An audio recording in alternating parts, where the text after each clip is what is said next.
Welcome to Excellence Talks and welcome John Magee, founder at contrastingcultures.com, helping global companies with cross-border collaboration. John, you're American, having studied, lived and worked in Germany for almost 30 years, and you are the most authentic bicultural person I've ever met, I swear. Thank you, Christian, and thanks for the invitation. It's great to meet with you again, and thanks for the compliment. I've worked as hard as I possibly can to understand the German people and to be able to work well with them. Thank you. John, my pleasure. John, it is common knowledge that most cross-border combinations either underperform or fail. This has been documented in the press, and the big consulting companies have written reports on it. And in fact, they have services to help with post-merger integration. Why is it that global companies, all of them very sophisticated, do not address cultural differences? It's really quite shocking, if you think about it. And Christian, you have very extensive international experience, more than I do. I'm very much embedded in the Germany-USA space, but it's really quite a surprise to read and hear about combinations, cross-border combinations, post-merger integrations that either underperform or fail. Because we're talking about global companies, major global companies with very sophisticated, capable people running them with the best intentions to make these combinations, these mergers, these integrations work, but they seem to run into the same problem. So I think it's a really legitimate question to say, why is that?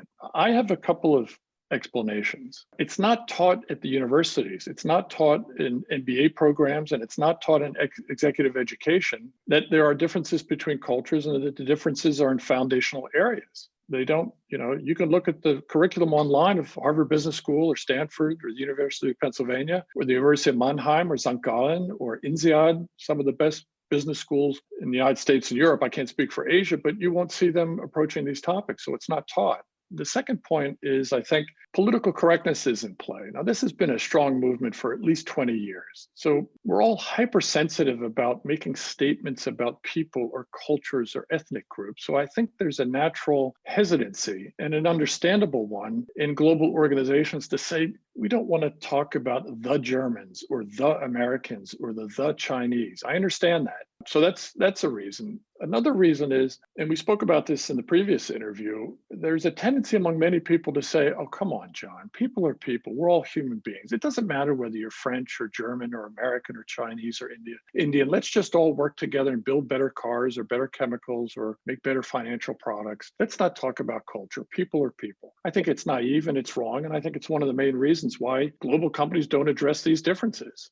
And then there's some practical reasons. People are very busy. We're all under pressure to perform, and it's very difficult to carve out time within your global team to sit down and talk about these things. And then you add the time zone differences, and you have some very basic, pragmatic, practical reasons why people don't take the time to talk about these things. And then there's another factor which I think is at play. Many people think that it's all about corporate culture and not country culture. I consider that to be naive. And if you ask folks to say, okay, well, define the corporate culture of an iconic German company like a Siemens or a VW or a Bayer, or an iconic American company like a Boeing or a GM or a Walmart, I think you'll find some pretty thin descriptions of what they define as corporate culture. And even if they have some deep insights into corporate culture, if you dig even deeper, you'll see that, well, Siemens, although it's global, is embedded in the German culture. It's a German company of over 150 years, a company you know well because you worked with it at a very high level. If you take an American company like a Boeing or a General Motors or an IBM, yes, those are global companies, but they're deeply embedded in American culture. They're deeply American. So the idea of saying, well, we don't want to talk about national culture, it's all about our particular and special corporate culture. This may sound arrogant. I consider that to be quite naive. It's the equivalent of sticking your head in the sand because they're not addressing culture. And then there's something that I call machine age thinking.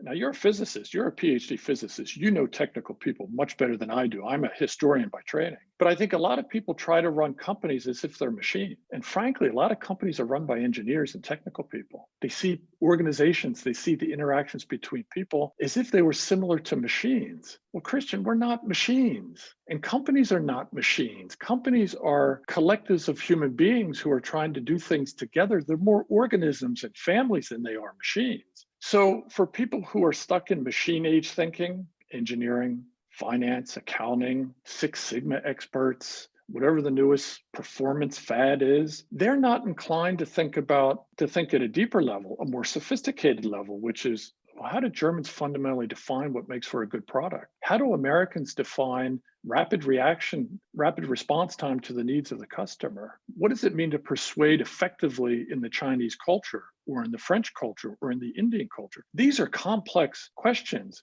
that are not easily answered by the tools of the machine age thinking, engineering and the natural sciences and accounting and finance. Then I think there's another difficulty for global teams. Because people aren't thinking about these things, because we're not taught these things, even when we experience cultural differences in global teams and we have the best intentions to try to get clarity about them so that we can work well together, it's difficult for people to articulate what they're experiencing. If you don't think culture is a factor and you don't have any vocabulary for it, you don't really have a means to articulate it. And if you don't feel comfortable articulating it, then you just don't address it. And then I think there are a few more reasons. Let me just mention one more reason. If we're honest with ourselves, when cross-border collaboration happens after a merger, or if there's a joint venture, or if there's a major reorganization in a global team and suddenly colleagues from different cultures find themselves in a global team, it can be the natural tendency among human beings to feel uncomfortable engaging with another culture, especially if there's some competition within the company. And there always is among human beings. So there's a natural inclination for Americans to recede into their tribe.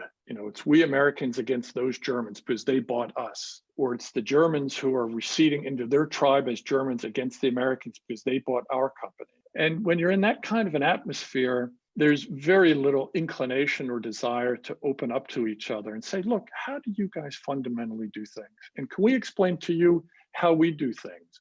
And then maybe in the third step, we can talk to each other about how we want to do this together. Understandable human reasons why global companies do not address culture. I still think they have to do it at some point, though. They simply can't stick their head in the sand or try to run away from this complexity. It's there, it's a reality.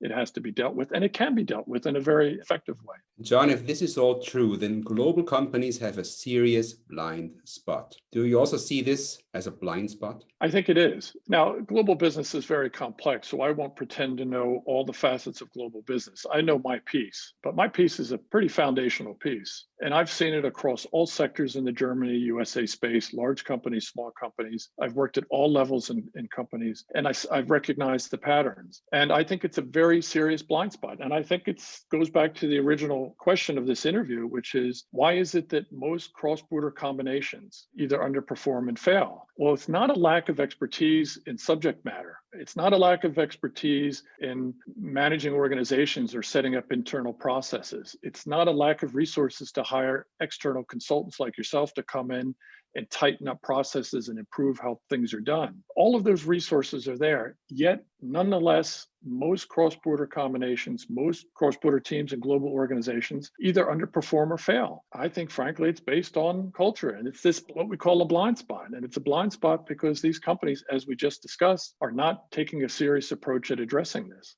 It's a blind spot. They're not looking at it. Absolutely. The definition of blind spot, yeah. John, I think you said before that all you said now and in these other 3 interviews can be fully applied to any other culture around the world. So if organizations anywhere in the world have these blind spots and realize there is a blind spot, what do you think? What could they do about it, in your opinion? I think the first step is to simply recognize the blind spot and not be embarrassed by it. Who can know all about all cultures? I've been in your culture, Christian Germany, for 30 years, and I still make mistakes, and there's still things that I don't understand. And I'm sure there are things about my behavior where the Germans are maybe a little bit surprised or uncomfortable or at least mystified by it. So I think the first step is simply to recognize the problem.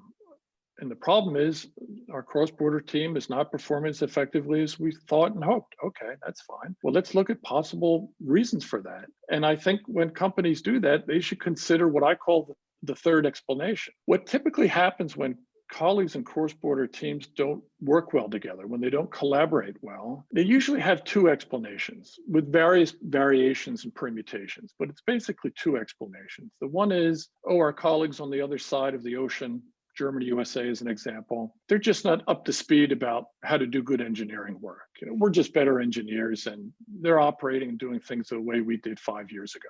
I can't tell you, Christian, how often I've heard that. So the first explanation is, well, our colleagues really aren't up to speed. They're not as competent as they should be, but that's not a problem. We'll bring them up to speed.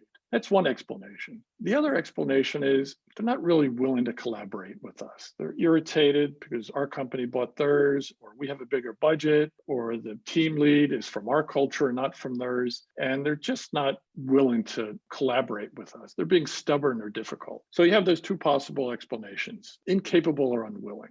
Well, my experience has been, I know it's been your experience because you have very significant international experience, is that it's usually neither one of those explanations. Most people from global companies are competent and they're willing. They want to work together. They want the team to be successful. They have bills to pay. They have kids to take care of. Nobody joins a team with the intention of not performing. I think the major reason for why the collaboration doesn't work is what I call the third explanation, which is culture. It's culture, the cultural differences. You can have people who are competent and willing to work together. That's no guarantee, Christian, that the collaboration is going to work. It's the same in a marriage. People get married and marriages don't stay together. Nobody enters into a marriage with the intention of breaking up the marriage after 5 or 10 or 15 years. So when we talk about the blind spot, what to do about it, to answer your question succinctly and precisely, global teams should address that they're having problems. They should consider the fact that maybe cultural differences that's the driver, and then they should engage with each other in a structured professional way to try to understand what those cultural differences are, which takes us back to the three questions.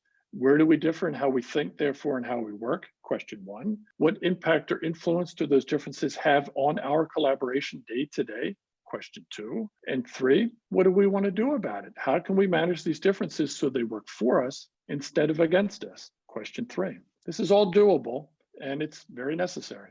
John, fantastic insights and excellent examples so that everybody understands what you say, apart from the fact that you speak in a way that everybody understands. Very happy to help, Christian. Thank you for the opportunity. John, thank you again for sharing. Highly, highly appreciate it.